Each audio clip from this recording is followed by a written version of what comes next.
আর মাত্র কয়েকদিন পর আগামী 2 জুলাই থেকে সারা দেশে একযোগে শুরু হতে যাচ্ছে এইচএসসি ও আলিম পরীক্ষা 2026।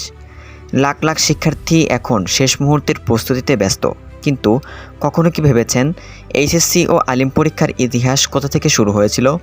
কিভাবে এই দুই পরীক্ষা আজকের অবস্থানে এসেছে? মাঝখানে কি বড় পরিবর্তন হয়েছে? আর 2026 সালে পরীক্ষা কেন এত গুরুত্বপূর্ণ?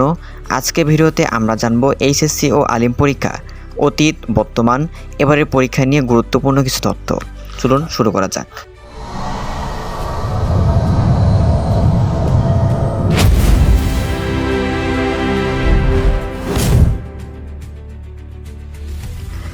বাংলাদেশে উচ্চ মাধ্যমিক শিক্ষার ব্যবস্থার শিকড় অনেক পুরনো।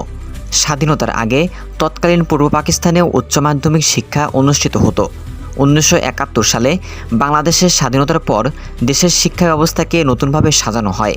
এরপর বিভিন্ন সাধারণ শিক্ষা বোর্ডের অধীনে এইচএসসি এবং বাংলাদেশ মাদ্রাসা শিক্ষা বোর্ডের অধীনে আলিম পরীক্ষা নিয়মিত অনুষ্ঠিত হতে থাকে।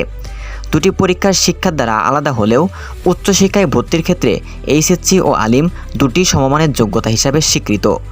সময়ের সঙ্গে সঙ্গে এই দুই পরীক্ষায় অনেক পরিবর্তন এসেছে। প্রশ্নপত্রের ধরন বদলেছে, সৃজনশীল পদ্ধতি চালু হয়েছে, ধারাবাহিক পরীক্ষায় নতুন নিয়ম যুক্ত হয়েছে এবং নম্বর বণ্টনেও একাধিক পরিবর্তন এসেছে। শিক্ষার্থীদের আরও দক্ষ ও বাস্তবমুখী করে গড়ে তুলতেই এসব পরিবর্তন আনা হয়েছে। এরপর আসে 2022 সাল। করোনা মহামারীর কারণে দেশের শিক্ষা ব্যবস্থা বড় সংকটে পড়ে যায়। সেই বছর এইচএসসি ও আলিম পরীক্ষায় আনুষ্ঠানিক হয়নি।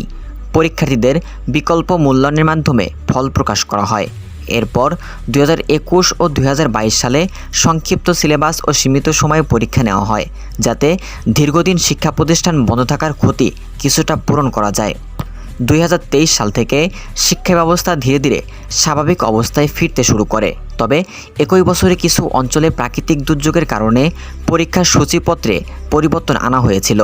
এরপর 2024 ও 2025 সালে আবার পূর্ণাঙ্গ সিলেবাস ও নিয়মিত পদ্ধতিতে পরীক্ষা নেওয়ার ধারাবাহিকতা বজায় থাকে। এরপর 2026 সালে এইচএসসি ও আলিম পরীক্ষা শুরু হচ্ছে 2 জুলাই থেকে। শিক্ষা বোর্ডগুলোর প্রকাশিত রুটিন অনুযায়ী পরীক্ষায় নির্ধারিত সময়ে শুরু হবে।